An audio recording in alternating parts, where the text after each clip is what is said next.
The Gruffalo said, "No Gruffalo should ever set foot in the deep dark wood." "Why not? Why not?" "Because if you do, the big bad mouse will be after you. I met him once. I met him a long, long time ago."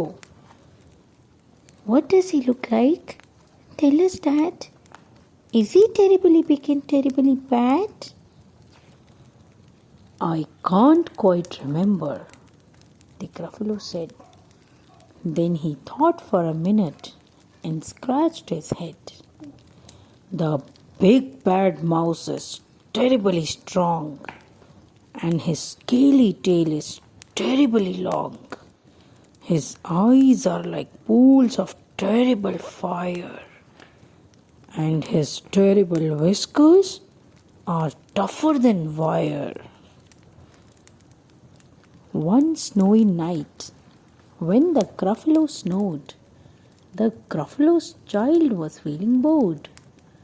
The Gruffalo's child was feeling brave, so she tiptoed out of the Gruffalo cave.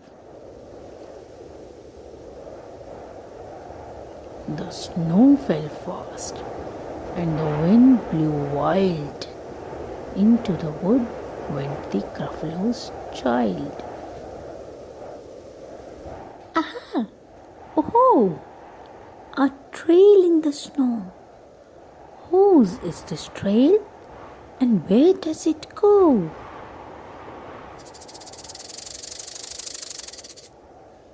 A tail poked out of a log-pile house.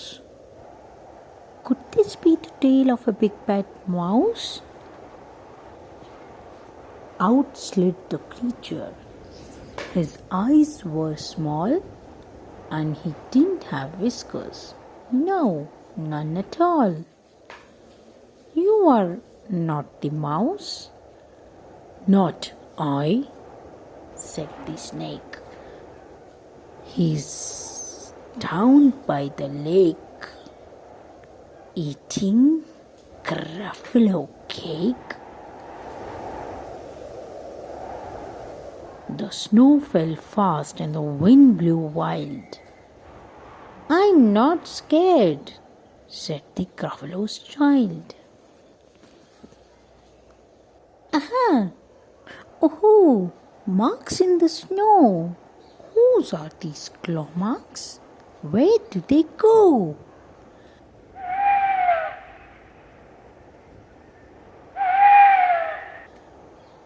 Two eyes gleamed out of a treetop house. Could these be the eyes of a big bad mouse? Down flew the creature. His tail was short, and he didn't have whiskers of any sort. "You are not the mouse?" "No, not I. But he's somewhere nearby, eating Gruffalo pie." The snow fell fast and the wind blew wild. "I am not scared," said the Gruffalo's child. "Aha! Oh, a track in the snow. Whose is this track, and where does it go?"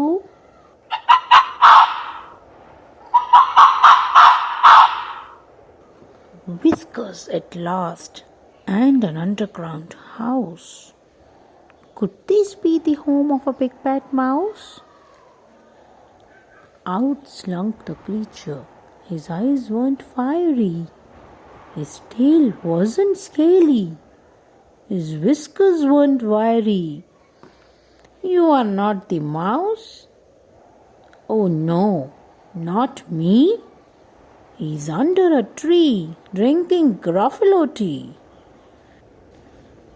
"It's all a trick," said the Gruffalo's child, as she sat on a stump where the snow lay piled. "I don't believe in the big bad mouse. But here comes a little one out of his house." Not big, not bad, but a mouse at least. You will taste good as a midnight feast. Wait, said the mouse.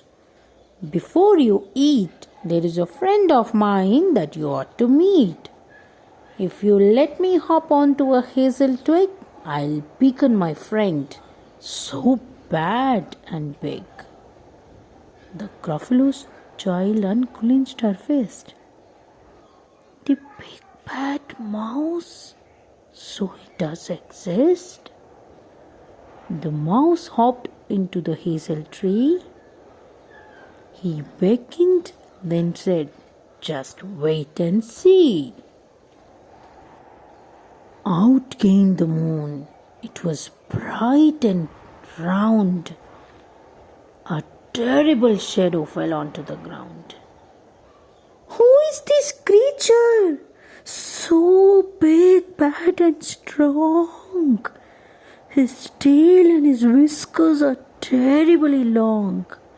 His ears are enormous, and over his shoulder he carries a nut as big as a boulder.